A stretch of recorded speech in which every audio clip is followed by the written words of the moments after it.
Enpresetan, hizkuntzak egoki kudeatzea ezinbestekoa da.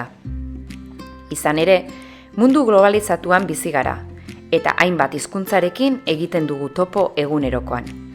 Bai zerbitzuari edo bezeroari dagokionez, baita langileen hizkuntza ohiturei dagokionez ere.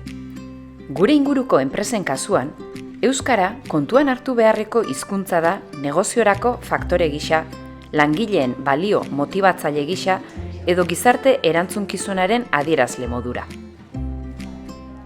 Hizkuntzak kudeatzen proiektuak, hizkuntzen kudeaketa egokia egiteko lagungarriak diren materialak, metodologia, diskurtsoa eta bitartekoak sortzen ditu garapen agentzietako teknikarien eskura jartzeko. Hizkuntza kudeatzen proiektuak balio izan dit teknikari bezala, bai ekintzaile bai enpresekin lan egiterakoan, txip aldaketa bat izateko, eta barneratzeko alde batetikan euskera bai dala lehiakortasunerako aldagai bat beraientzat, eta jakiteko ere ze tresna eta baliabide ditugun beraiei tresna horiek erakusteko eta erabili ahal izateko.